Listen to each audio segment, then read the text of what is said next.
May amo sini katahom nga palibot sang isa ka kapihan diri lang sa Bacolod City. Kadtuan tayo ni sa sini nga episode.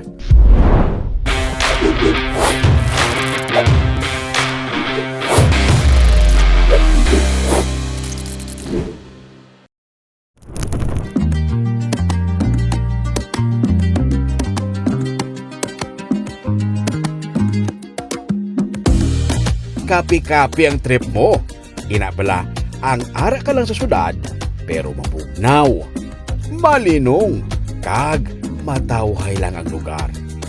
Ang ini nga kapihan nga nakadtuan namon para gid ni sa imo. Hindi mo na kinahanglan magpalayo. Kay man, sa Bacolod lang mismo may amo sini nga lugar. May malapad nga area, may mga kabukiran, matugnaw ang dapya sang hangin. Halin sa east sang Bacolod, saka ka lang pa Granada. Ang next nga barangay sa Granada, amo na ang Barangay Alangilan. Sang una, daw kalayo gid kadtuan, pero subong kadasig na lang magbiyahe kay sementado na ang dalan pasaka sa barangay kag maskin palapad pagid. Ang Alangilan ang kilalang nga source sang mga utanon sa Bacolod kag ginasaguran sa mga inugbula nga manok bangod sang matugnaw nga klima diri. Pero subong ang nagausbong pagid diri amo ang turismo sang barangay bangod sa mga kapihan kag resorts nga ari diri. Halin sa proper sang Alangilan, usuyon mo lang ang dalan pakadto sa kampestuhan. Antes makalapot sa kampestuhan, malabyan mo ining Cafe Gip. Again, Cafe Gip sa higad lang gid sang dalan sa imo nga right side. Mayara sila sa parking space sa sulod, kag may malapad nga garden.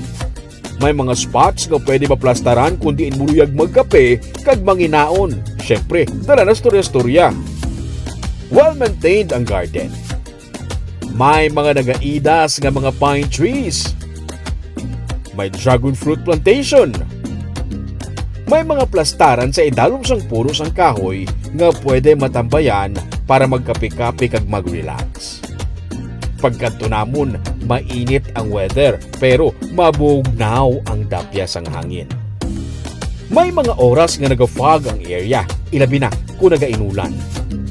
Kundasig ka matugnawan, kundasig ka matugnawan magbalon gid sang jacket.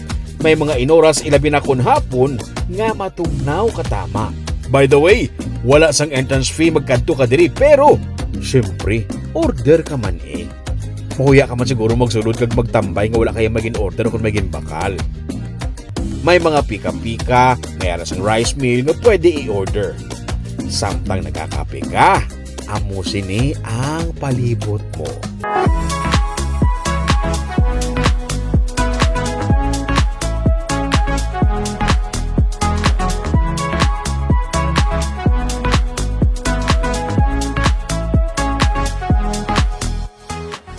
Actually, dugay na ni siya nga kapihan. Nagapadayon sa pag-operate kay ginakadtuan sang tawo tungod sang klima diri kag katawhay. May mga pavilion man sila for bigger groups. May harap man gani sang A-type ka cottages nga pwede tulugan. Pero pinakamayo himuon diri syempre ang magkape. Lantawa pala. Ano katawhay sang kabuhi? Overlooking pang ini nga area sa city lights. Kun hapon, matahom ang sunset view gikan diri sa ibabaw. At least kung may bisita ka, pwede mo dalon diri para magkape-kape ka mo. Hindi nyo na kailangan magpakalayo. Kaya diri lang mismo sa Alangilan, mapakita mo na sa iya ang katahom sang Bacolod City. Te, kapita di sa Cafe Gipo ah. Sige lang sa pagpanglugayawon. Ako si Romeo Subaldo kagini ang Tripping ni Roming.